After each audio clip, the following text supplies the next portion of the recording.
A very good afternoon to one and all. Today we are going to see an important topic, that is syntax of sentences. This is obviously a grammatical part of the topic where you speak about the structure. Syntax is nothing but the structure of a sentence. So while you're going for writing process, grammatical forms takes up the major role to explain or to support your thoughts and ideas in a better way. So here this syntax of sentences speaks about the structure of sentences. So we'll see what is syntax. It is not enough just recognize types of sentences. You must understand their functions in the whole passage. So when you look into the whole passage, you can identify what are the sentence forms that is used, and you must look at the entire passage and see how every sentence works together to deliver the author's message. So when we look into the communication process, it is a spontaneous overflow of thoughts and ideas that is coming through the form of communication. So when you're writing a paragraph, this syntax of sentences supports you to express your thoughts and ideas in a better manner.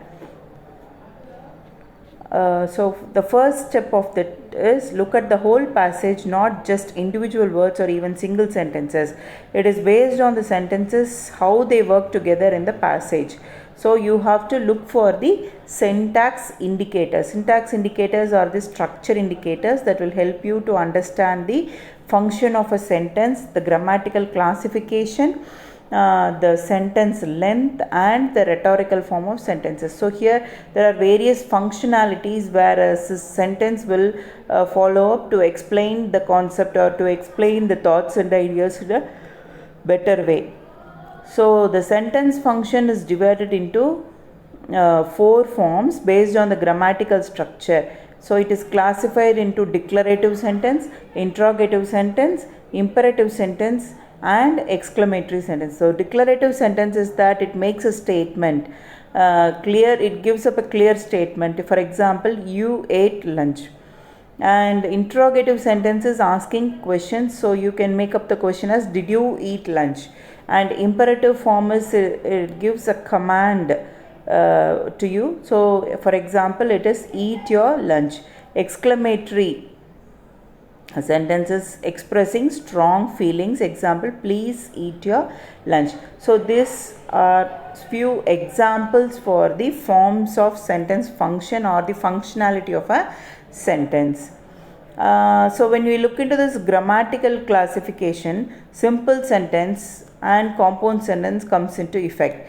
So when you're taking up the simple sentence into consideration, the sentence will have, or the sentence consists of one independent clause and no dependent clause.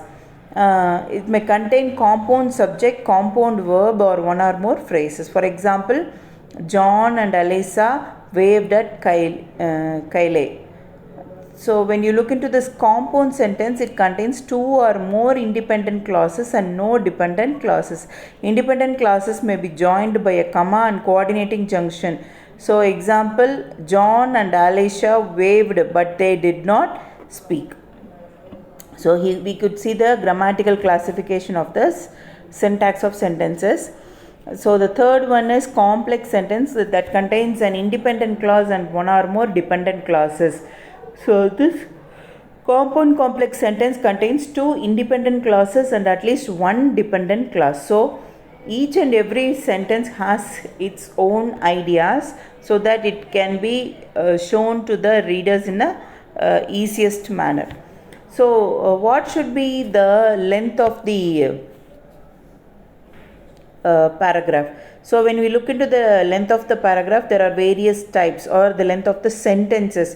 So there are various types. One is short, the next one is long, the third one is combination of lengths, then a lengthy sentence followed by a very short one which will effectively stress a point, and finally you can try it. So this would be the length of the sentence.